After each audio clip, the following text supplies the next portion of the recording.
여러분, 오늘 아침에 눈 뜨자마자 어떤 생각이 드셨나요? 아이고, 오늘은 뭐 하지?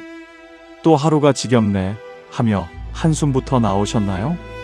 아니면 오늘도 내 마음대로 신나는 하루 보내야지 하며 환하게 웃으며 하루를 시작하셨나요? 같은 아침이지만 누군가는 무겁게, 누군가는 가볍게 하루를 엽니다. 도대체 무엇이 노년의 팔자를 가를까요? 강남의 빌딩 한 채? 자식이 벤처기업 사장이면 뭐합니까? 바쁘다고 1년에 한 번 얼굴 보기도 힘듭니다. 그건 허울 좋은 껍데기지요. 수백억 수천억 자산가여도 병원에 누워 아무것도 못하면 그게 무슨 소용입니까? 오늘 제가 드릴 말씀은 70, 80이 되어도 당당하게 매일을 소풍처럼 즐겁게 사는 진짜 상팔자들의 비밀 8가지를 알아보고자 합니다. 내 팔자는 왜 이래? 하시는 분은 오늘 이야기를 끝까지 들어보세요. 영상이 끝날 때쯤 인생의 해답을 얻으시고 여러분의 인생이 달라 보일 겁니다. 자, 팔자 좋은 사람의 8가지 비밀 시작하겠습니다. 첫 번째, 죽을 때까지 내 집에서 사는 사람입니다. 여러분, 이게 얼마나 큰 축복인지 아십니까? 제가 아는 분 중에 이런 분이 계셨습니다. 70대 후반의 김할머니라는 분인데요. 서울 변두리에 작은 빌라 한 채를 가지고 계셨어요. 평수로 치면 15평도 안 되는 정말 아담한 집이었죠. 엘리베이터도 없는 3층이었고 벽지는 오래돼서 살짝 누렇게 변해 있었습니다. 그런데 이 할머니를 볼 때마다 느끼는 게 있었어요. 이분은 항상 표정이 편안했습니다. 자식들이 요양병원 가시라고 몇 번이나 권유했대요. 어머니, 이제 혼자 계시기 힘드시잖아요. 우리가 좋은데 알아볼게요. 그런데 할머니는 단호하게 거절하셨답니다. 아니다. 내가 죽더라도 이 집에서 죽을 거다. 이게 비록 작고 낡았어도 여기가 내 집이다. 왜 그랬을까요? 이유는 간단합니다. 내 집에 있으면 아침에 일어나서 화장실 갈 때 누구 눈치 안 봐도 됩니다. 밤 10시에 배고파서 라면 끓여 먹어도 미안하지 않습니다. TV 볼륨을 조금 크게 틀어도 친구가 갑자기 찾아와도 아무 문제가 없어요. 그런데 자식 집에 가면 어떻습니까? 며느리 눈치, 손주 눈치, 사위 눈치 숨 쉬는 것조차 조심스러워집니다. 요양병원은 또 어떻고요? 아무리 좋은 시설이라 해도 거긴 내 집이 아닙니다. 정해진 시간에 밥 먹고 정해진 시간에 자야 하고 내 마음대로 할 수 있는 게 하나도 없지요. 그래서 말씀드립니다. 내 집이라는 건 단순히 건물 한 채를 의미하는 게 아닙니다. 그건 자유입니다. 존엄입니다. 권력입니다. 아무리 작아도 아무리 낡아도 내 명의로 된 집 한 채가 있다는 것. 그곳에서 내가 하고 싶은 대로 살 수 있다는 것. 이게 바로 노년의 첫 번째 팔자입니다. 혹시 여러분 중에 자식한테 집을 넘겨주신 분 계십니까? 아니면 집을 팔아서 돈을 자식한테 주신 분? 그렇다면 한번 생각해 보세요. 지금 여러분은 어디에 살고 계십니까? 자식이 마련해준 집에 살고 계시다면 그게 과연 진짜 내 집일까요? 물론 효자 효녀들이야 부모님 모시는 걸 당연하게 여기겠지만 문제는 여러분의 마음입니다. 아무리 자식이 잘해줘도 내 명의가 아니면 마음 한구석이 늘 불편합니다. 내가 여기 있어도 되나 이런 생각이 자꾸 들거든요. 저는 어르신들한테 항상 이렇게 말씀드립니다. 집은 마지막까지 절대 넘기지 마세요. 그게 여러분의 생명줄입니다. 조금 강한 표현 같지만 이게 현실입니다. 내 집이 있어야 자식들 앞에서도 당당할 수 있고 내 인생의 마지막까지 주도권을 쥘 수 있습니다. 김할머니는 결국 그 작은 빌라에서 85세까지 사시다가 어느 봄날 아침 편안하게 돌아가셨습니다. 자식들이 발견했을 때 할머니는 당신이 평생 좋아하시던 베란다 자리에 앉아 계셨대요. 창문 너머로 아침 햇살이 쏟아지는 그 자리에서 말이지요. 장례식장에서 들은 이야기인데 할머니의 큰딸이 이렇게 말씀하시더군요. 어머니는 평생 당신이 원하는 대로 사셨어요. 마지막까지도요. 그게 어머니가 우리한테 주신 가장 큰 선물이에요. 내 집. 그게 얼마나 큰 축복인지 혹시 여러분은 생각해 보신 적이 있으신가요? 두 번째, 매달 꼬박꼬박 나오는 연금이 있는 사람입니다. 이게 정말 중요합니다. 왜냐하면 돈이라는 게 나이 들수록 단순히 물질적 가치를 넘어서거든요. 그건 자존심이고 자유이고 때로는 관계를 지키는 방패막이가 되기도 합니다. 제가 아는 두 분의 어르신 이야기를 해드리겠습니다. 비슷한 나이, 비슷한 환경인데 삶의 질이 완전히 다른 두 분이었어요. 한 분은 박할아버지, 평생 공무원으로 일하시다 정년 퇴임하신 분입니다. 매달 200만 원 정도의 연금이 나오셨죠. 또 한 분은 이 할아버지, 자영업을 하시다가 80 가까이 되어 은퇴하신 분인데 연금이 없으셨습니다. 자식들이 한 달에 50만 원씩 용돈을 드렸어요. 겉으로 보기엔 박 할아버지가 돈이 더 많으니까 당연히 더 여유롭겠지 생각하실 겁니다. 맞습니다. 그런데 여기엔 돈의 액수보다 더 중요한 차이가 있었어요. 바로 누구 이름으로 나오는 돈인가 하는 겁니다. 박 할아버지는 매달 20일이 되면 본인 통장으로 연금이 들어왔습니다. 아무한테도 손 벌릴 필요 없이 그냥 국가에서 정확히는 당신이 평생 일한 대가로 자동으로 입금되는 돈이었지요. 할아버지는 그 돈으로 마트에서 장도 보시고 가끔 친구들 만나면 밥도 사시고 손주들한테 용돈도 주셨습니다. 누가 뭐라 하지 않아도 당신이 원하는 대로 쓰셨어요. 반면 이 할아버지는 어땠을까요? 매달 첫째 주 일요일 자식들이 모이는 날이면 큰아들이 봉투를 건네주었습니다. 아버지, 이번 달 용돈이요. 그 순간 할아버지 표정이 어땠는지 아십니까? 고맙긴 한데 어딘가 모르게 기가 죽어 보이셨어요. 봉투를 받으면서 고맙다, 고맙다 연신 말씀하시는데 그 고마움 뒤에 미안함이 묻어 있었습니다. 자식들도 억지로 주는 건 아니었지만 이 할아버지는 늘 눈치가 보이셨던 거지요. 더 안타까운 건 이 할아버지는 그 50만 원을 쓰는 것조차 조심스러워 하셨다는 겁니다. 애들이 번 돈인데 하시면서 본인 몸이 아파도 병원 가는 걸 미루시고 친구 만나는 것도 자제하셨어요. 돈의 액수가 문제가 아니었습니다. 내 돈이 아니라 자식 돈이라는 생각 때문에 그 돈을 쓸 때마다 마음의 빚이 쌓였던 겁니다. 여러분, 이게 연금의 힘입니다.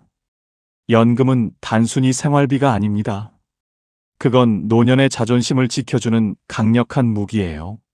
내 이름으로 나오는 돈이 있다는 것, 그래서 자식한테 손 안 벌려도 된다는 것, 이게 얼마나 큰 위안인지 모릅니다.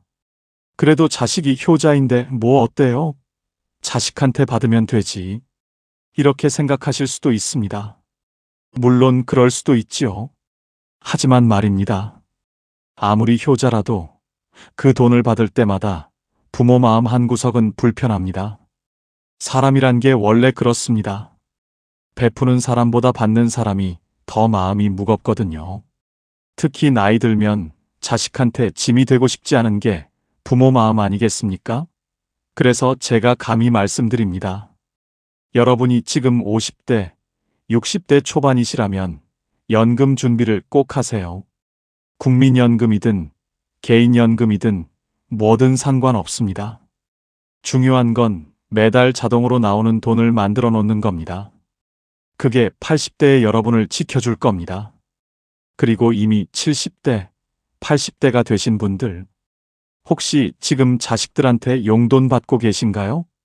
그렇다면 자식들한테 너무 미안해하지 마세요. 여러분이 그 자식들 키우느라 얼마나 고생하셨습니까? 밤낮으로 일하고 끼니 걸으면서 학원비 댔고 아플 때도 참으면서 자식들 입혔고 먹였잖아요. 그러니 지금 받는 용돈은 빚을 받는 게 아니라 그저 당연한 되갚음일 뿐입니다. 하지만 그럼에도 불구하고 내 이름으로 나오는 돈이 있는 사람은 그렇지 않은 사람보다 마음이 훨씬 가볍습니다. 지갑이 두둑해야 마음도 두둑해지는 법이니까요. 세 번째, 혼자서도 기가 막히게 잘 노는 사람입니다. 혹시 여러분 주변에 이런 분 안 계십니까? 자식들은 멀리 살고, 배우자도 없고, 친구들도 이제 다들 몸이 불편해서 자주 못 만나는데, 그런데도 이상하게 심심해하지 않고 매일 뭔가 재미있게 사는 사람 말이에요. 제가 동네에서 만난 최할머니가 딱 그랬습니다. 올해 76세이신데 혼자 사세요. 남편은 10년 전에 돌아가셨고, 자식들은 하나는 미국, 하나는 부산에 살아서 1년에 명절 때나 볼까 말까 합니다. 그런데 이 할머니를 보면 외롭다는 느낌이 전혀 안 들어요. 오히려 늘 바빠 보이고 얼굴에 생기가 돌았어요. 어느 날 제가 궁금해서 물어봤습니다. 할머니, 혼자 사시는데 심심하지 않으세요? 그랬더니 할머니가 웃으시면서 이렇게 대답하셨어요. 심심할 틈이 어딨어? 아침에 일어나면 베란다 화분 물 주고, 그 다음에 유튜브로 요가 하나 따라하고, 점심 먹고 나면 피아노 연습하고, 저녁엔 드라마 보다가 책 읽다가 자면 하루가 금방 가더라고. 저는 그 말을 듣고 깜짝 놀랐습니다. 76세에 유튜브로 요가를 배우고 피아노를 독학으로 연습하신다니요. 할머니는 이어서 말씀하셨어요. 처음엔 나도 남편 없고 나이 드니까 외로웠어. 그런데 자꾸 사람들 찾아다니고 전화하고 그러다 보니까 나만 힘들더라고. 다들 바쁘고 또 나이 들면 각자 사정이 있잖아. 그래서 생각했지. 차라리 혼자 즐길 수 있는 걸 찾자. 그게 답이었어. 여러분, 이게 정말 중요한 이야기입니다. 나이 들면 외로움이 찾아옵니다. 이건 누구도 피할 수 없는 현실이에요. 자식들은 자식들 인생이 있고, 친구들도 각자 사정이 있고, 배우자마저 먼저 가버리면 정말 혼자가 됩니다. 그런데 여기서 두 부류로 나뉩니다. 한 부류는 끊임없이 외부에서 즐거움을 구하는 사람들입니다. 자식한테 전화하고, 나 심심하다 하고, 친구들한테 매일 연락하고. 그런데 이게 문제가 뭐냐면, 상대방이 내 기대만큼 반응해주지 않으면 실망하고 서운해지거든요. 내가 이렇게 외로운데 자식들은 왜 안 오나, 친구는 왜 연락 안 하나 하면서 마음에 상처만 쌓이게 됩니다. 또 한 부류는 혼자서도 즐거움을 만들어내는 사람들입니다. 최할머니처럼 말이지요. 이런 분들은 타인에게 행복을 구걸하지 않습니다. 본인이 스스로 즐거움의 원천이 되는 거예요. 텃밭 가꾸기, 그림 그리기, 악기 배우기, 독서, 글쓰기, 유튜브 보기, 뭐든 상관없습니다. 중요한 건 그 시간이 온전히 내 것이고 내가 주도하는 시간이라는 점입니다. 철학자 쇼펜하우어가 이런 말을 했습니다. 홀로 있을 수 있는 사람만이 자유롭다. 나이 들어 진짜 자유로운 사람은 누구한테 기대지 않아도 되는 사람입니다. 물론 사람은 사회적 동물이니까 완전히 혼자 살 수는 없지요. 하지만 적어도 혼자 있는 시간이 고통이 아니라 축복이 되어야 노년이 편안합니다. 여러분, 혹시 지금 혼자 있는 게 두렵지는 않으신가요? 자식들이 안 오면 불안하고, 친구가 연락 안 하면 서운하고, TV만 켜놓고 하루 종일 멍하니 시간 보내고 계시진 않으신가요? 그렇다면 지금부터라도 찾아보세요. 내가 정말 좋아하는 게 뭔지, 시간 가는 줄 모르고 빠져드는 게 뭔지, 그게 바로 여러분의 노년을 지켜줄 무기가 될 겁니다. 혼자서도 기가 막히게 잘 노는 사람. 그런 사람은 외롭지 않습니다. 아니, 정확히 말하면 고독을 즐길 줄 압니다. 고독과 외로움은 다릅니다. 외로움은 고통이지만 고독은 선물이거든요. 네 번째, 돈 걱정 없이 두 다리 뻗고 잠드는 사람입니다. 여기서 오해하지 말아야 할 게 있습니다. 제가 말하는 건 수십억 자산가가 되라는 게 아니에요. 그저 분수에 맞게 쓸 돈이 준비되어 있으면 된다는 겁니다. 강 할아버지라는 분이 계셨습니다. 평생 중소기업에서 일하시다 은퇴하셨는데 재산이라고 해봐야 작은 아파트 한 채와 예금 몇 천만 원이 전부였어요. 자식들한테 물려줄 만한 큰 돈도 없고 해외여행 다닐 여유도 없었습니다.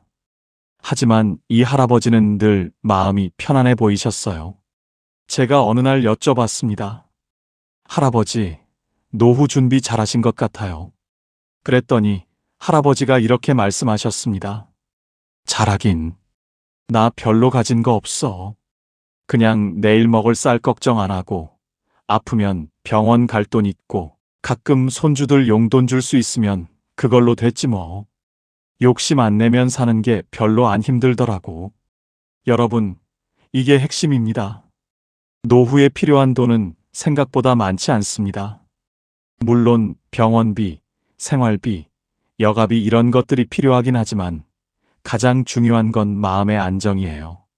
내일 당장 쌀이 떨어질까봐 조마조마하지 않고 갑자기 아파도 병원 갈 돈이 있다는 확신, 이게 노년의 평화를 만듭니다. 반대로 돈은 많은데 불안한 사람들도 있습니다. 제가 아는 한 할머니는 자식들한테 이미 재산을 다 물려주셨어요. 내가 죽으면 너희가 상속세 내느라 힘들까봐 하시면서 미리 증여하신 거지요. 그런데 문제가 뭐였는지 아십니까? 정작 본인 수중엔 돈이 별로 없게 된 겁니다. 자식들이 효자고 효녀니까 생활비는 대주지만 그래도 할머니는 늘 불안하셨어요. 내가 오래 살면 애들한테 짐이 되는 거 아닐까? 이런 걱정에 밤잠을 설치셨다고 합니다. 여기서 우리가 배울 교훈이 있습니다. 자식한테 재산을 물려주는 건 좋은데 본인 몫은 반드시 남겨놔야 한다는 겁니다. 죽는 날까지 본인이 쓸 돈은 본인이 직접 쥐고 있어야 해요. 그래야 자식들 앞에서도 당당하고 갑자기 목돈이 필요해도 누구한테 손 안 벌립니다. 돈이라는 건 이상합니다. 있으면 있는 대로 없으면 없는 대로 사는 게 인생인데 막상 노년이 되면 돈이 단순한 물질이 아니라 심리적 안전망이 되거든요. 통장에 찍힌 숫자가 많고 적음을 떠나서 나 지금 괜찮아. 당분간 걱정 없어. 이렇게 생각할 수 있느냐 없느냐가 삶의 질을 완전히 바꿔놓습니다. 그래서 말씀드립니다.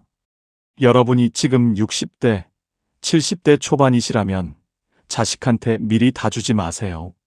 집도 그렇고 현금도 그렇고 최소한 본인이 90세, 100세까지 살 거 생각하고 넉넉하게 남겨두세요. 자식들이 아버지, 어머니, 증여하면 세금 절약돼요. 이렇게 말할 수도 있는데 절대 속지 마세요. 세금 아끼려다가 노년에 자존감 잃으면 그게 무슨 소용입니까? 강 할아버지는 지금도 그 작은 아파트에서 편안하게 사십니다. 자식들한테 물려준 건 없지만 자식들이 오히려 할아버지를 더 존중합니다. 왜냐하면 할아버지는 아직도 경제적으로 독립적이시거든요. 돈 달라고 안 하고 오히려 명절 때마다 용돈을 주시니까 자식들 입장에서도 부담 없고 편한 겁니다. 여러분, 돈 걱정 없이 두 다리 뻗고 잔다는 게 뭔지 아십니까? 밤에 누워서 내일 뭘 먹지? 병원비는 어떡하지? 자식한테 또 손 벌려야 하나? 이런 생각 안 하는 겁니다. 그냥 편안하게 눈 감고 오늘도 괜찮았어. 내일도 괜찮을 거야. 이렇게 생각하며 잠드는 겁니다. 5번째, 내 몸이 내 말을 잘 듣는 사람입니다. 이게 정말 중요합니다. 아무리 돈이 많아도, 아무리 자식이 잘나도 내 몸을 내가 제어할 수 없으면 행복하기 어렵습니다. 조 할아버지라는 분이 계셨어요. 젊었을 때 사업을 크게 하셔서 재산이 꽤 많으셨습니다. 서울에 아파트도 여러 채 있고 자식들도 다 잘 컸어요. 그런데 70대 중반에 중풍이 오셨습니다. 왼쪽 몸이 마비되면서 걷지도 못하고 말도 어눌해지셨어요. 자식들이 좋은 요양병원에 모시고 간병인도 붙여드렸지만 할아버지 표정은 늘 어두웠습니다. 어느 날 제가 병문안을 갔더니 할아버지가 눈물을 글썽이시면서 이렇게 말씀하시더군요. 말이 잘 안 나오셔서 한참을 애쓰셨는데 간신히 이렇게 말씀하셨습니다. 돈이 소용없더라. 화장실도 혼자 못 가는데 그 말을 듣고 저는 가슴이 먹먹했습니다. 평생 돈 벌느라 고생하시고 자식들 잘 키우시고 이제 편하게 사실 나이인데 정작 본인 몸을 본인이 컨트롤할 수 없으니 모든 게 무의미해진 겁니다. 반대로 윤 할머니는 어떠셨는지 말씀드리겠습니다. 올해 82세이신데 재산은 별로 없으세요. 작은 전셋집에서 혼자 사시는데 이 할머니는 매일 아침 30분씩 산책을 하십니다. 무릎도 좀 안 좋고 허리도 가끔 아프시지만 그래도 지팡이 짚고 천천히 동네 한 바퀴 도시는 겁니다. 그리고 집에 와서 혼자 밥 해 드시고 청소하시고 빨래하시고 모든 걸 혼자 하세요. 제가 물어봤습니다. 할머니, 힘드시지 않으세요? 할머니가 웃으시면서 말씀하셨어요. 힘들긴 한데 그래도 내 몸이 내 말을 들으니까 다행이지. 요새 내 또래들 보면 다들 누워 지내거나 휠체어 타고 다니는데 나는 비록 느려도 내 발로 걷잖아. 그게 얼마나 큰 행운인지 몰라. 여러분, 이게 노년의 진실입니다. 건강이 전부는 아니지만 건강 없이는 아무것도 의미가 없습니다. 아무리 좋은 집에 살아도 침대에서 못 일어나면 무슨 소용이고 아무리 맛있는 음식이 있어도 씹지 못하면 무슨 의미가 있겠습니까? 아무리 자식들이 효자라 해도 본인이 화장실도 혼자 못 가면 얼마나 서럽고 창피하겠습니까? 그래서 지금부터라도 여러분 몸을 아끼셔야 합니다. 젊었을 때는 몸이 튼튼해서 조금 무리해도 금방 회복되지만 나이 들면 한번 망가진 몸은 다시 돌이키기 힘듭니다. 무릎이 아프면 무리하지 말고 허리가 안 좋으면 쉬고 당뇨가 있으면 음식 조절하고 고혈압이 있으면 약 꼬박꼬박 챙겨 드시고 나 이제 늙었는데 뭐 건강관리를 해? 이렇게 포기하시는 분들이 계시는데 절대 그러지 마세요. 70대도 80대도 지금부터 관리하면 달라집니다. 물론 젊었을 때처럼 팔팔하게 되진 않겠지만 적어도 내가 하고 싶은 걸 내 몸으로 할 수 있는 상태는 유지할 수 있습니다. 윤 할머니는 82세에도 본인이 먹고 싶은 반찬을 직접 만들어 드시고 청소하시고 빨래하시고 산책도 하십니다. 물론 예전처럼 빠르게 못 하시고 중간중간 쉬면서 하시지만 그래도 본인이 직접 하신다는 게 중요합니다. 그게 자존감을 지켜줍니다. 나 아직 쓸모 있어. 아직 할 수 있어. 이런 생각이 노년을 버티게 해주는 힘이거든요. 내 몸이 내 말을 잘 듣는 사람. 비록 여기저기 쑤시고 아파도 그래도 내가 원하는 대로 움직일 수 있다면 그것만으로도 엄청난 축복입니다. 6번째, 부탁하지 않아도 되는 사람입니다. 나이 들수록 가장 서러운 순간이 언제인지 아십니까? 바로 누군가에게 뭔가를 부탁해야 할 때입니다. 장할머니라는 분이 계셨습니다. 혼자 사시는데 어느 날 은행에 가셔야 할 일이 있으셨대요. 요새는 은행도 다 인터넷으로 하고 ATM 기계로 하라고 하는데 할머니는 그런 거 잘 모르시거든요. 그래서 딸한테 전화하셨습니다. 애야, 미안한데 내일 시간 좀 내서 은행 좀 같이 가줄 수 있니? 딸은 당연히 그럼요. 엄마하고 흔쾌히 대답했지만 할머니는 전화 끊고 나서 한숨을 쉬셨대요. 애도 바쁜데 자꾸 이런 거 부탁하면 귀찮아 하겠지. 여러분, 이게 노년의 현실입니다. 나이 들면 혼자 하기 어려운 일들이 생깁니다. 스마트폰 사용법도 어렵고 인터넷 뱅킹도 어렵고 관공서 서류 작성하는 것도 복잡하고 그럴 때마다 자식이나 지인에게 부탁해야 하는데 그게 입이 안 떨어지는 겁니다. 자존심도 상하고 미안하기도 하고 또 거절당할까봐 두렵기도 하고 그런데 말입니다. 어떤 분들은 부탁을 거의 안 합니다. 왜냐하면 미리미리 준비를 해놨거든요. 예를 들어 요즘 시대에 맞춰서 스마트폰 사용법을 조금씩이라도 배워놓은 분들, 인터넷 뱅킹을 천천히라도 혼자 할 수 있는 분들, 혹은 동사무소 가서 서류 작성할 때 직원한테 물어보면서라도 혼자 처리할 수 있는 분들, 이런 분들은 자식들한테 연락하는 빈도가 훨씬 적습니다. 나이 들었는데 무슨 스마트폰을 배워하시는 분들 계시는데 천만의 말씀입니다. 지금이라도 배우세요. 완벽하게 못해도 됩니다. 그냥 기본적인 것만이라도 하시면 됩니다. 전화 걸기, 문자 보내기, 사진 찍기, 유튜브 보기, 은행 앱에서 잔액 확인하기. 이 정도만 하셔도 자식한테 부탁할 일이 절반으로 줍니다. 그리고 또 하나 중요한 게 있습니다. 병원 갈 때예요. 나이 들면 병원 갈 일이 많아지는데 그때마다 자식한테 병원 같이 가자 하면 자식들도 부담스럽습니다. 물론 큰 수술이나 중요한 진료는 당연히 함께 가야겠지만 단순히 약 타러 가거나 정기검진 받으러 갈 때는 혼자 가실 수 있으면 좋습니다. 택시 타고 병원 가서 진료받고 약 타고 다시 집에 오는 거. 이게 가능하면 자식들도 훨씬 마음 편하고 본인도 당당합니다. 물론 모든 걸 혼자 다 하라는 게 아닙니다. 도움이 정말 필요할 땐 당연히 부탁하셔야지요. 하지만 부탁을 최소화할 수 있는 능력, 그게 노년의 자존감을 지켜줍니다. 나 아직 혼자 할 수 있어. 아직 쓸모 있어. 이런 생각이 우리를 젊게 만들거든요. 부탁하지 않아도 되는 사람. 누군가에게 고맙지만 미안하지 않은 노후. 이게 6번째 팔자입니다. 7번째, 오늘 하루를 이유 없이 만족하는 사람입니다. 이게 사실 가장 어려우면서도 가장 중요한 팔자일지도 모릅니다. 여러분, 혹시 요즘 이런 생각하시진 않으신가요? 오늘 뭐 특별한 일도 없었는데 그냥 평범하게 밥 먹고 TV 보고 그렇게 하루가 갔네 그러면서 왠지 허전하고 공허한 느낌.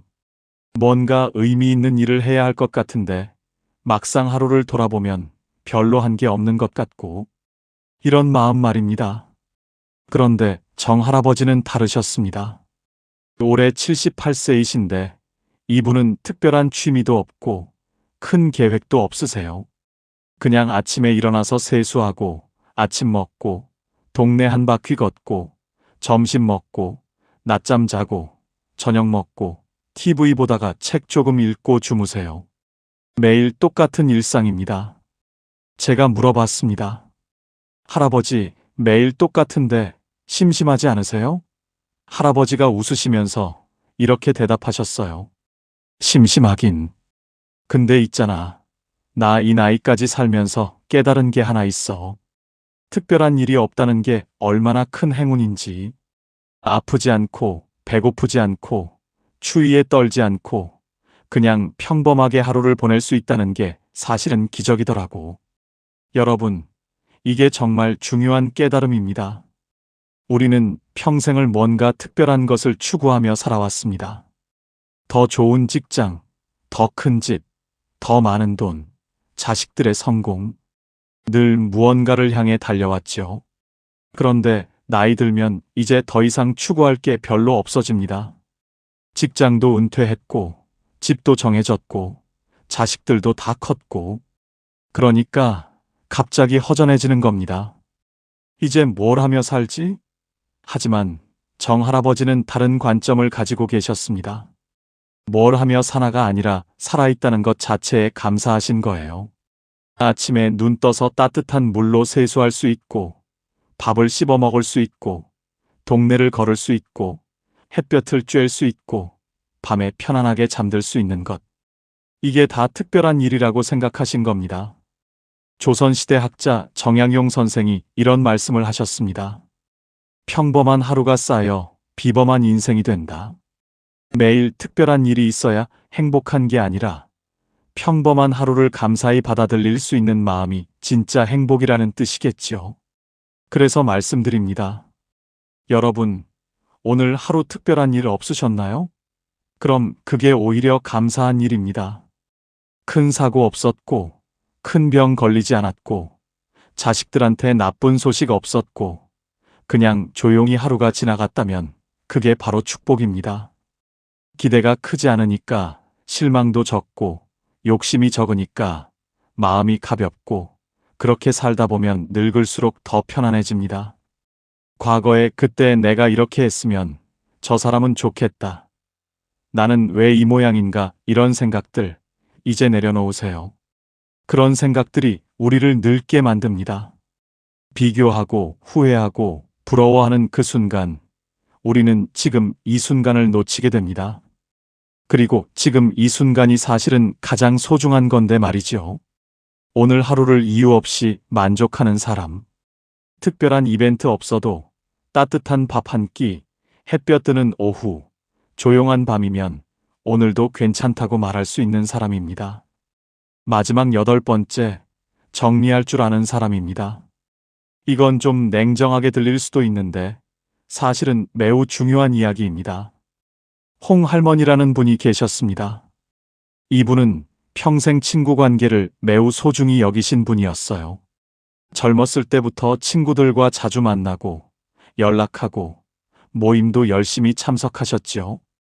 그런데 70대 중반이 되면서 할머니는 점점 피곤해지기 시작하셨습니다. 왜냐하면 친구들 중에 몇 분은 할머니를 만날 때마다 자기 자식 자랑만 하시고 또 몇 분은 늘 부정적인 이야기만 하셨거든요. 우리 며느리가 얼마나 못됐는지 아냐? 요새 세상 정말 살기 힘들어. 나 요즘 이것저것 다 아파서 죽을 것 같아. 만날 때마다 이런 이야기만 듣다 보니 할머니는 친구 만나고 나면 오히려 기분이 안 좋아졌습니다. 어느 날 할머니가 결심을 하셨습니다.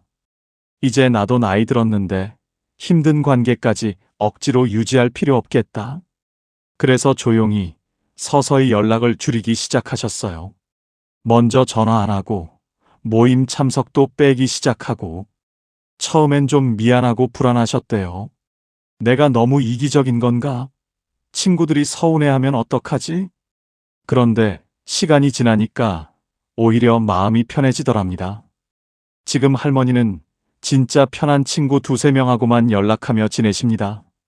만나면 서로 기분 좋아지고 웃음이 나오고 헤어질 때 아쉬운 그런 친구들이요. 할머니가 말씀하시더군요. 나이 들수록 사람은 많을수록 좋은 게 아니더라. 편한 사람만 남아야 해. 외로움보다 더 사람을 늙게 만드는 건 억지 관계에서 오는 피로야. 여러분, 이게 정말 현명한 말씀입니다. 우리는 어렸을 때부터 친구는 많을수록 좋다.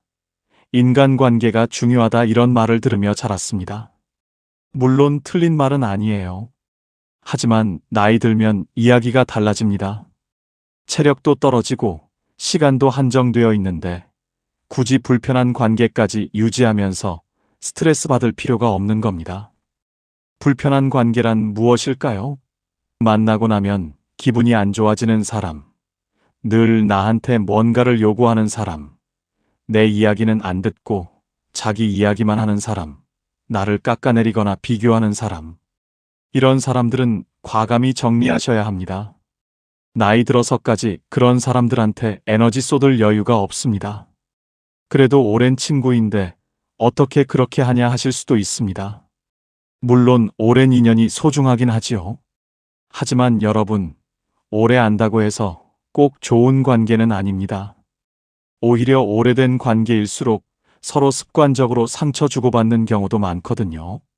그런 관계라면 정리하는 게 서로에게 좋을 수도 있습니다. 그렇다고 싸우거나 절교 선언할 필요는 없습니다. 그냥 조용히 연락을 줄이면 됩니다. 먼저 전화 안 하고, 모임 참석 안 하고, 그렇게 자연스럽게 멀어지면 됩니다. 처음엔 미안하고 불안할 수 있는데, 조금 지나면, 이게 편하구나 하는 걸 느끼실 겁니다. 그리고 중요한 건 사람을 정리한다고 해서 외로워지는 게 아니라는 겁니다. 오히려 정리하고 나면 진짜 소중한 사람들이 보입니다. 만나면 편하고 웃음이 나오고 서로 힘이 되는 그런 사람들 말이지요. 그런 사람 한두 명만 있어도 노년은 외롭지 않습니다. 연락이 줄어도 불안하지 않은 사람, 혼자여도 초조하지 않은 사람, 불편한 관계는 조용히 내려놓을 줄 아는 사람. 이런 사람은 이미 팔자를 다 타고난 사람입니다. 자, 여러분. 지금까지 나이 들어 세상에서 가장 팔자 좋은 사람의 8가지 특징에 대해 말씀드렸습니다. 다시 한번 정리해 볼까요? 첫째, 죽을 때까지 내 집에서 사는 사람. 둘째, 매달 꼬박꼬박 나오는 연금이 있는 사람. 셋째, 혼자서도 기가 막히게 잘 노는 사람. 넷째, 돈 걱정 없이 2다리 뻗고 잠드는 사람. 다섯째, 내 몸이 내 말을 잘 듣는 사람. 여섯째, 부탁하지 않아도 되는 사람. 일곱째, 오늘 하루를 이유 없이 만족하는 사람. 여덟째, 사람을 정리할 줄 아는 사람. 혹시 여러분은 이 중에서 몇 가지나 가지고 계신가요? 8개 다 가지고 계시다면 축하드립니다. 여러분은 이미 최고의 팔자를 타고난 분입니다.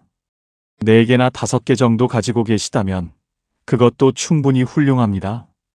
완벽한 사람은 없으니까요. 그리고 만약 하나도 없다고 느끼신다면 걱정하지 마세요. 지금부터라도 하나씩 만들어 가시면 됩니다. 중요한 건 말입니다. 이 8가지는 사실 돈이나 지위로 살 수 있는 게 아니라는 겁니다. 이건 태도이고 선택이고 마음가짐입니다. 내 집에서 산다는 건 결국 독립적으로 살겠다는 의지고, 연금이 있다는 건 미리 준비했다는 거고, 혼자 잘 논다는 건 스스로를 사랑한다는 거고, 돈 걱정 없이 잔다는 건 분수를 안다는 거고, 몸이 말을 듣는다는 건 평소에 관리했다는 거고, 부탁 안 한다는 건 자립심이 있다는 거고, 하루에 만족한다는 건 감사할 줄 안다는 거고, 사람을 정리한다는 건 용기가 있다는 겁니다. 결국 이 모든 건 나를 존중하고 나를 지키는 삶으로 귀결됩니다. 나이 들수록 남한테 기대지 않고 남과 비교하지 않고 내 방식대로 당당하게 사는 것. 이게 진짜 팔자 좋은 사람의 모습입니다. 여러분, 오늘 이 이야기를 들으시면서 혹시 마음에 와닿는 부분이 있으셨나요? 아니면 나도 저렇게 살고 싶다 하는 생각이 드셨나요? 그렇다면 오늘부터 작은 것 하나라도 시작해 보세요. 집 정리하기, 연금 알아보기, 혼자 할 수 있는 취미 찾기, 작은 돈이라도 모으기, 산책 시작하기, 스마트폰 배우기, 오늘 하루에 감사하기, 불편한 사람과 거리 두기. 뭐든 좋습니다. 나이 든다는 건 끝이 아니라 새로운 시작입니다. 더 이상 남을 위해 살지 않아도 되는, 오롯이 나를 위해 살 수 있는 시간이거든요. 그러니 부디 여러분의 노년이 비교와 후회가 아닌 평화와 감사로 채워지길 바랍니다. 오늘 이야기가 여러분의 마음에 작은 위로가 되었다면 구독과 좋아요로 저에게 힘을 보태주시면 감사하겠습니다. 친구와 지인들에게 카톡으로 많이 공유해주세요. 여러분 모두 노년의 팔자 좋은 사람으로 사시길 진심으로 응원합니다. 지금까지 황금노후였습니다. 감사합니다. 여러분, 한번 솔직하게 생각해 보세요. 몇 살이 되면 인생이 가장 행복할까요? 이 질문을 드리면 많은 분들이 이렇게 대답하십니다. 20대가 제일 행복하지 않을까요? 젊고 패기도 넘치고 앞날이 무한하게 펼쳐져 있으니까요. 또 어떤 분들은 30대라고 하십니다. 이제 좀 철도 들고 하고 싶은 것도 할 수 있는 나이니까요. 40대라고 하시는 분도 있습니다. 한창 일도 잘 되고 아이들도 크고 뭔가 내 것이 생기는 느낌이 드는 나이라고요. 그런데 여러분, 놀라운 연구 결과가 있습니다. 영국 런던 대학교에서 전 세계 수만 명을 대상으로 연구한 결과, 인생에서 행복감이 가장 높은 나이가 언제인지 아십니까? 20대가 아닙니다. 30대도 아닙니다. 바로 60대 후반에서 70대였습니다. 지금 여러분이 살고 계신 바로 이 나이였습니다. 믿어지십니까? 그런데 왜 우리는 그걸 모르고 살까요?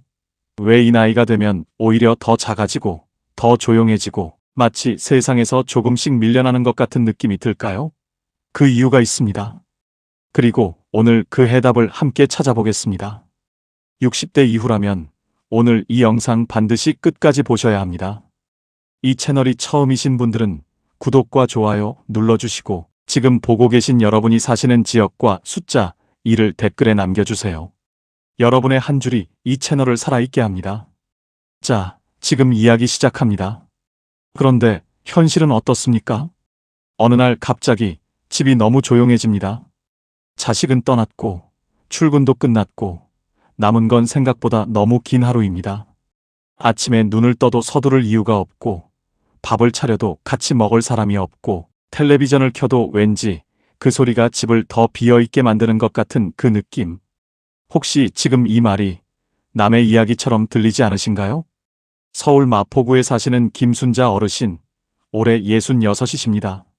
어르신은 30년을 학교 급식 일을 하셨습니다. 새벽 4시 반이면 알람이 울렸고 눈을 채 뜨기도 전에 몸이 먼저 일어났습니다. 수백 명 아이들 밥을 챙기고 오후가 되면 온몸이 쑤시도록 퇴근하는 삶. 바쁘다는 말을 입에 달고 살았습니다. 그런데 퇴직을 하고 딱 한 달이 지났을 때였습니다. 평소와 같은 시각에 눈이 떠졌습니다. 새벽 4시 반. 그런데 일어나야 할 이유가 없었습니다.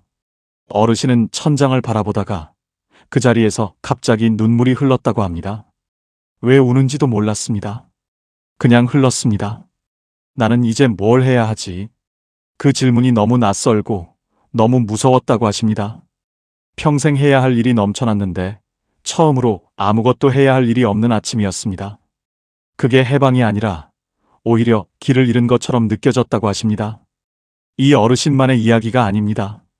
보건복지부 노인 실태조사에 따르면 은퇴 이후 첫 1년 안에 심한 공허감과 우울감을 경험하는 분이 절반을 훌쩍 넘는다고 합니다. 이 공허함은 나약해서 오는 게 아닙니다. 평생 무언가를 위해 달려왔던 사람이 달리기를 멈추었을 때 느끼는 자연스러운 감각입니다. 그런데 기억하십시오. 아까 말씀드린 그 연구 결과를요. 인생에서 가장 행복한 나이가 바로 지금이라고 했습니다. 그 행복이 저절로 오지 않을 뿐입니다. 어떻게 살아야 하는지를 알면 반드시 옵니다. 오늘 그 방법을 함께 찾아보겠습니다. 첫 번째 이야기입니다. 행복의 기준을 다시 세워야 할 때가 왔습니다. 혹시 이런 생각 해보신 적이 있으신가요? 나는 열심히 살았는데 왜 지금 이게 행복한 건지 모르겠다고. 집도 있고 자식도 키웠고 굶지도 않았는데 왜 가슴 한켠이 이렇게 허전한 건지 모르겠다고. 그 이유가 있습니다. 심리학자 에이브러햄 매슬로우는 이런 말을 했습니다. 사람은 빵만으로는 살 수 없다. 그런데 우리 세대는 빵을 구하느라 평생을 보냈습니다.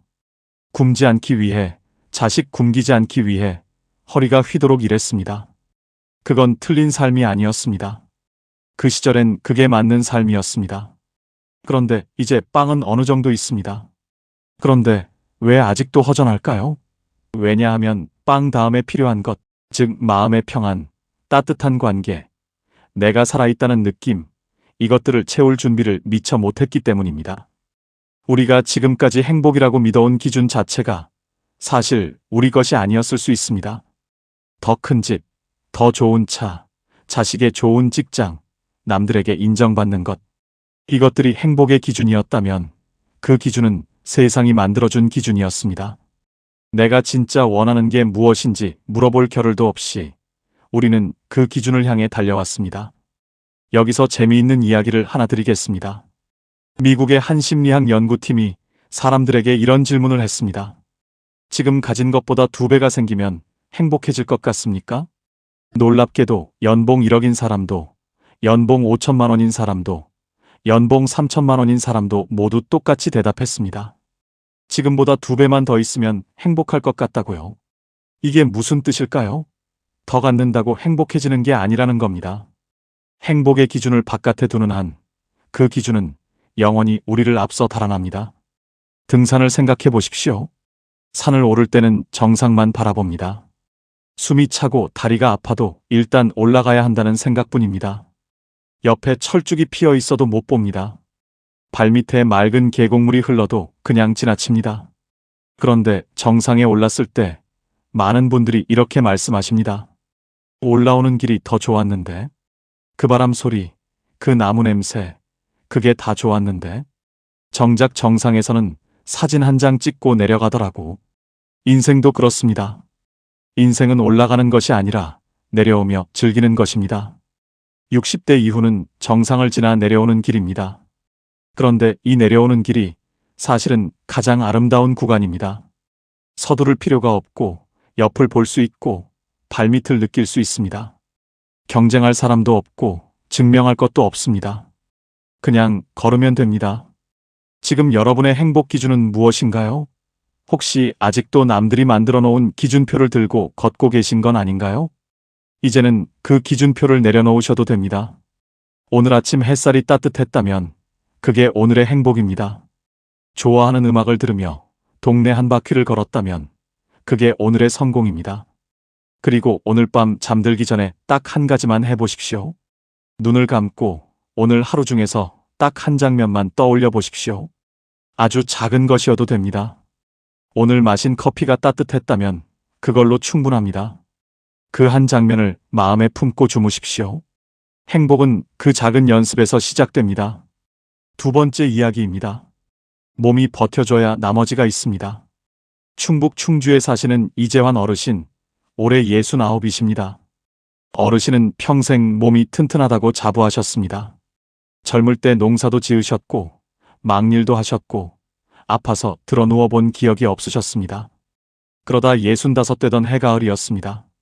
시장을 보고 집으로 오시다가 계단을 오르던 중이었습니다. 오른쪽 무릎에서 갑자기 뚝 하는 소리가 났습니다. 그리고 그 자리에 그냥 주저앉으셨습니다. 일어서려고 했는데 다리에 힘이 들어가지 않았습니다. 지나가던 이웃분이 부축해서 집까지 데려다 주셨습니다. 병원에 가셨더니 연골이 거의 닳아 없어졌다고 했습니다. 어르신은 진료실에서 나오시면서 복도 의자에 한참 앉아 계셨다고 합니다. 창밖을 내다보면서 처음으로 이런 생각이 드셨다고 합니다. 내 몸이 내 것이 아닌 것 같다. 아프면 아무것도 할 수 없구나. 그 당연한 사실이 그날 처음으로 현실로 다가왔다고 하십니다. 그런데 여기서 재미있는 사실을 하나 알려드리겠습니다. 우리 무릎 연골은 재생이 되지 않습니다. 한번 다르면 그걸로 끝입니다. 그런데 근육은 다릅니다. 70대, 심지어 80대에도 근육은 키울 수 있습니다. 운동생리학 연구에 따르면 70대에 꾸준히 걷기 운동을 시작한 분들이 3개월 후에 실제로 근력이 늘었다는 결과가 있습니다. 늦은 게 아닙니다. 지금 시작하면 됩니다. 건강관리는 거창한 것이 아닙니다. 오늘부터 딱 3가지만 해보십시오. 첫째, 아침에 일어나자마자 물 한 컵을 천천히 드십시오. 자는 동안 우리 몸은 땀과 호흡으로 수분을 잃습니다. 빈속에 물 한 컵이 위장을 깨우고 혈액순환을 도와줍니다. 둘째, 점심 먹고 나서 딱 10분만 천천히 걸으십시오. 식후 혈당이 올라가는 시간이 바로 식사 후 30분 아닙니다. 이 시간에 가볍게 움직여주시면 혈당 조절에 큰 도움이 됩니다. 빠르게 걸을 필요 없습니다. 동네 골목을 그냥 천천히 걸으시면 됩니다. 셋째, 저녁 9시 이후에는 핸드폰을 내려놓으십시오. 핸드폰 화면에서 나오는 블루라이트는 뇌를 각성시켜서 수면 호르몬인 멜라토닌 분비를 방해합니다. 잠을 잘 자는 것이 면역력의 가장 기본입니다. 이 3가지가 처음엔 아주 작아 보일 겁니다. 그런데 이 작은 것들이 1달, 2달 쌓이면 몸이 달라지기 시작합니다. 이재환 어르신은 수술을 받고 재활을 하시면서 이런 말씀을 하셨습니다. 내가 몸 관리를 조금만 일찍 했더라면 지금 이 고생은 안 해도 됐을 텐데. 여러분은 아직 그 후회를 하지 않아도 됩니다. 지금 시작하면 됩니다. 그리고 한 가지 더, 1년에 2번은 꼭 건강검진을 받으십시오. 많은 질병이 초기에 발견하면 완치가 됩니다. 무서워서 병원을 안 가시는 분들이 계십니다. 그런데 모르는 게 약이 아닙니다. 아는 게 약입니다. 아는 순간부터 대처할 수 있으니까요. 3번째 이야기입니다. 인간관계, 이제는 깊게 가져가야 합니다. 이 파트는 오늘 이야기 중에서 아마 가장 가슴이 찌릿하실 부분일 겁니다. 인천에 사시는 정미선 어르신, 올해 67이십니다. 어르신 남편이 퇴직을 한 뒤부터 집안 공기가 달라졌습니다. 어느 겨울 저녁이었습니다. 밥상을 마주하고 앉았는데 둘 다 아무 말이 없었습니다. 숟가락 소리만 났습니다. 텔레비전 뉴스가 흘러나오고 있었지만 그 소리도 잘 들리지 않았습니다. 그냥 남편의 숟가락이 밥그릇에 닿는 소리만 크게 들렸습니다. 어르신은 그 저녁 식탁에서 문득 이런 생각이 드셨다고 합니다. 나는 지금 이 사람 옆에서 왜 이렇게 외롭지? 30년을 같이 살았는데 밥을 먹으면서 이렇게 할 말이 없는 게 정상인 건가? 그 생각에 젓가락을 내려놓고 부엌으로 나오셨다고 합니다. 그리고 설거지를 하면서 혼자 눈물을 흘리셨다고 합니다.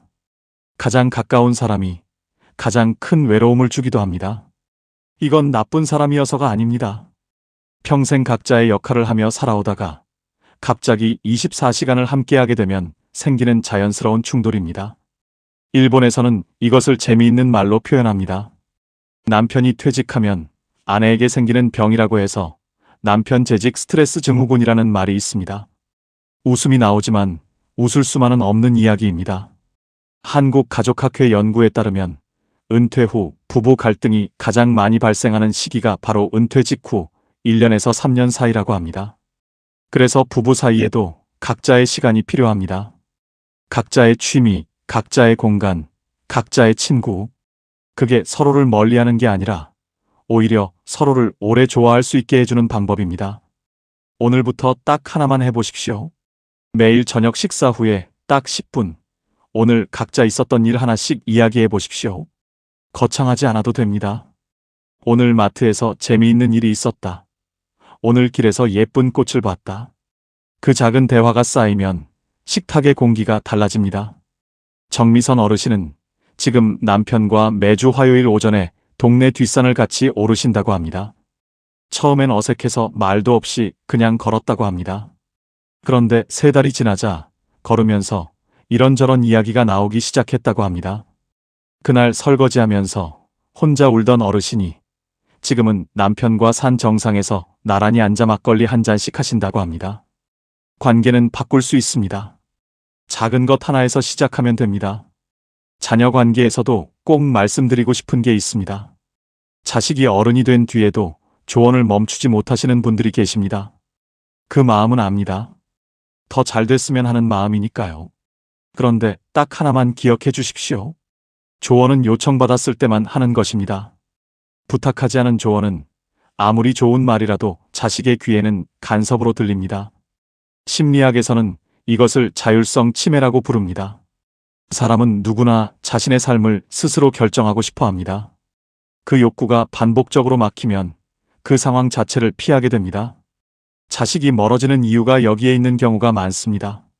자식이 먼저 엄마 어떻게 생각해요? 라고 물어올 때 따뜻하게 말씀해 주십시오. 그리고 자식이 물어오지 않으면 그냥 잘하고 있어 라는 말 한마디로 충분합니다. 그 말 한마디가 긴 조언 10마디보다 자식의 마음에 더 깊이 닿습니다. 지금 주변에 진짜 내 이야기를 들어줄 수 있는 사람 한 명이라도 계신가요? 하버드 의대에서 80년간 진행한 세계 최장기 행복 연구가 있습니다. 그 연구에서 노년의 건강과 행복을 결정하는 가장 중요한 요소가 무엇인지 아십니까? 재산도 아니고 명예도 아니었습니다. 바로 따뜻한 인간관계였습니다. 많은 사람을 알 필요가 없습니다. 진심으로 통하는 사람 한 명, 그 사람과의 관계를 소중히 가꾸는 것. 그게 이 나이의 진짜 재산입니다. 이번 주 안에 오래 연락 못했던 친구 한 명에게 전화해 보십시오. 잘 지내냐고, 밥 한번 먹자고. 그 전화 한 통이 두 사람의 하루를 모두 따뜻하게 만들 겁니다. 4번째 이야기입니다. 돈과 체면, 이제는 내려놓을 때가 되었습니다. 경북 안동에 사시는 박정호 어르신, 올해 73이십니다. 어르신은 평생 체면을 중시하며 사셨습니다. 모임에 나가면 항상 한턱을 내셨고 남 앞에서 작아 보이는 게 싫으셨습니다. 자식 결혼식 때는 없는 돈에 무리해서 더 좋은 예식장을 잡으셨습니다. 하객들 앞에서 부끄럽지 않으려고요. 그런데 70이 넘던 해 어느 날 밤이었습니다. 잠이 오지 않아 통장 잔액을 들여다보셨습니다. 숫자를 보는데 손이 떨리셨다고 합니다. 이 돈으로 얼마나 살 수 있을까? 아프면 어떡하지? 그날 밤 어르신은 오래 앉아 계셨습니다. 그리고 스스로에게 처음으로 이 질문을 하셨다고 합니다. 나는 지금까지 누구를 위해 돈을 썼을까? 나를 위해 쓴 돈이 얼마나 될까? 그 질문 앞에서 한동안 말문이 막히셨다고 합니다. 여기서 한 가지 재미있는 실험을 소개해 드리겠습니다. 미국 하버드 경영대학원에서 두 그룹에게 돈을 나눠줬습니다. 한 그룹에는 자기 자신을 위해 쓰라고 했고, 다른 그룹에는 다른 사람을 위해 쓰라고 했습니다. 그 결과가 어떻게 됐을까요? 놀랍게도 다른 사람을 위해 쓴 그룹이 훨씬 더 큰 행복감을 보고했습니다. 그런데 여기서 중요한 점이 있습니다. 이 실험에서 다른 사람을 위해 쓴다는 것은 거창한 게 아니었습니다. 친구에게 커피 한 잔을 사주는 것, 작은 선물을 하는 것이었습니다. 체면을 위한 소비와 마음에서 우러난 소비는 완전히 다릅니다. 체면 소비는 쓰고 나면 허하고, 마음에서 우러난 소비는 쓰고 나면 따뜻합니다. 이제는 체면, 소비를 줄이는 용기가 필요합니다. 비싼 선물 대신 직접 쓴 손편지 한 장이 더 오래 기억됩니다. 거창한 외식 대신 집에서 손수 차린 밥 한 끼가 더 따뜻합니다. 그리고 소소한 일거리를 가지십시오. 큰 돈을 벌기 위해서가 아닙니다. 작은 텃밭을 가꾸는 것, 동네 복지관에서 작은 역할을 맡는 것, 손재주가 있으시면 소박하게 무언가를 만드는 것. 국민연금연구원 조사에 따르면 노후에 소소한 경제활동을 하는 어르신들이 그렇지 않은 분들보다 삶의 만족도가 유의미하게 높다고 합니다. 오늘 내가 무언가를 했다는 감각, 내가 필요한 사람이라는 느낌, 그게 60대 이후의 삶을 살아있게 만드는 힘입니다. 이번 주에 딱 하나만 해보십시오. 지난달 지출 내역을 펼쳐놓고 없어도 됐던 지출 하나를 찾아보십시오. 그리고 그 돈을 다음 달에는 나를 위한 작은 즐거움에 쓰십시오. 오래 가고 싶었던 가까운 나들이, 좋아하는 책 한 권. 그게 진짜 나를 위한 소비입니다. 5번째 이야기입니다. 내일이 기다려지는 하루를 만드십시오. 여러분, 오늘 아침 눈을 뜨셨을 때 가장 먼저 든 생각이 무엇이었나요? 오늘 뭘 하지? 였나요? 아니면 그냥 또 하루가 시작됐구나 였나요? 대구에 사시는 최정숙 어르신, 올해 65이십니다. 어르신은 퇴직 후 1년을 집안에서만 보내셨습니다. 아침에 일어나 뉴스를 보고, 밥 먹고, 낮잠 자고, 저녁 먹고, 텔레비전 보다 주무시는 패턴이 매일 반복됐습니다. 월요일인지 금요일인지도 모르겠더라고 하셨습니다. 그러던 어느 날 오후였습니다. 딸이 집에 왔다가 어르신 옆에 나란히 앉았습니다. 그리고 어르신 손을 잡고 핸드폰을 함께 들었습니다. 엄마, 사진 한번 찍어봐. 딸이 손가락으로 하나하나 짚어가며 가르쳐 주었습니다. 어르신은 처음엔 손가락이 말을 안 듣고 자꾸 엉뚱한 데를 눌렀습니다. 딸이 웃으면서 괜찮아, 엄마, 다시 해봐, 했습니다. 그렇게 1시간이 지났습니다. 어르신이 처음으로 혼자서 사진을 찍고 편집까지 완성했습니다. 베란다 화분에 핀 작은 꽃 한 송이였습니다.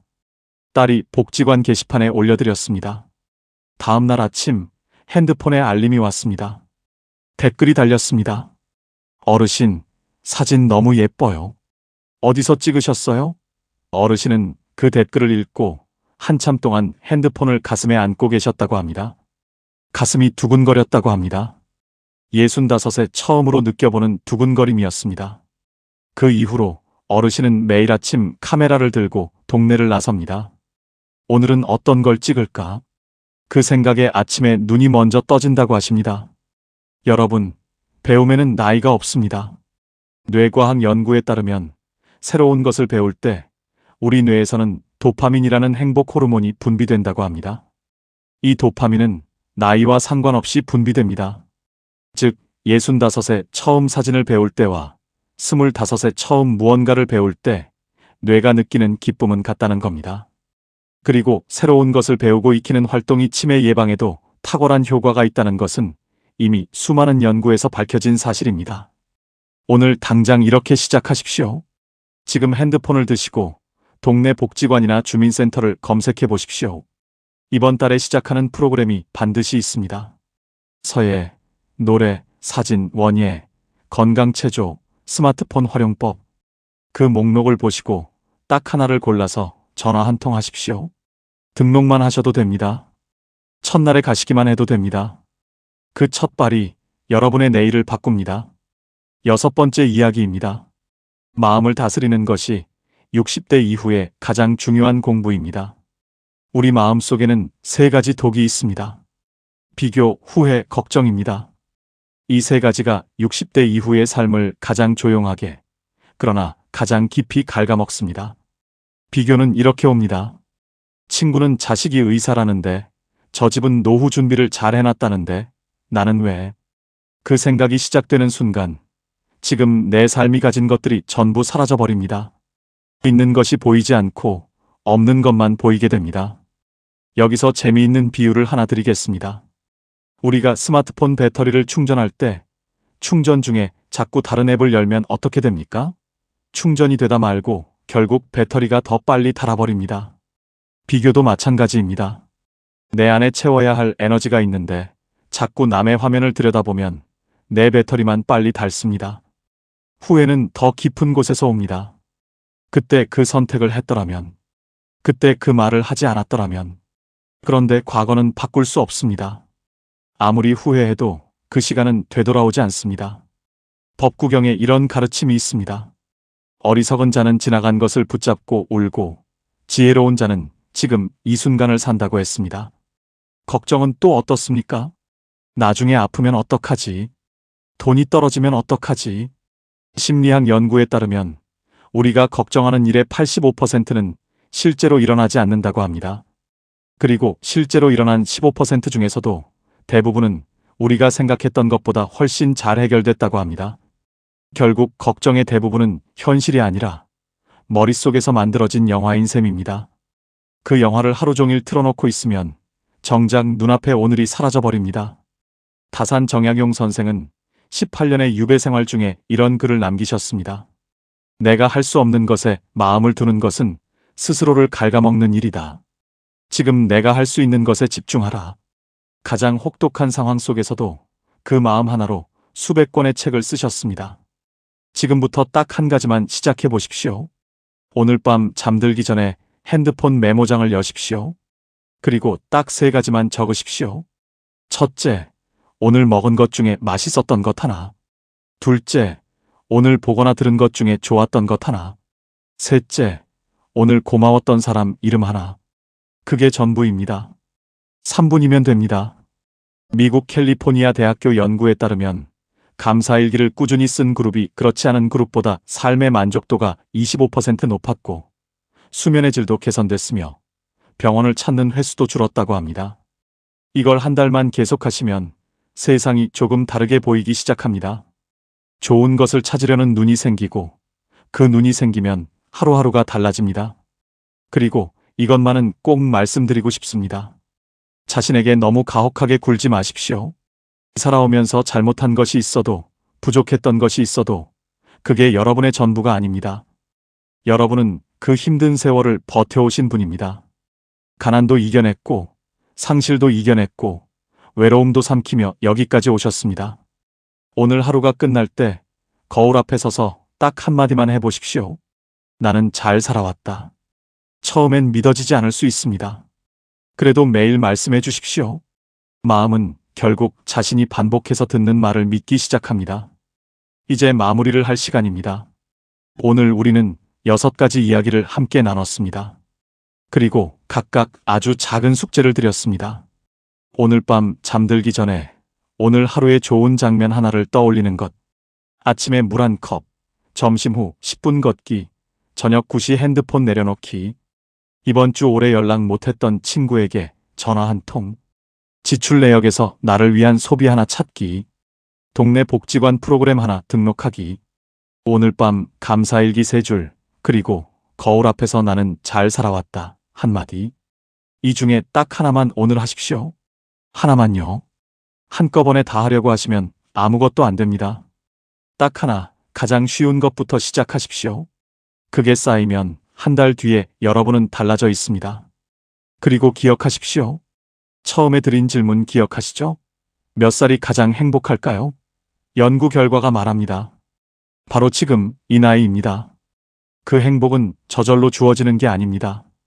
오늘 여러분이 내딛는 그 작은 한 걸음이 쌓여서 만들어지는 겁니다.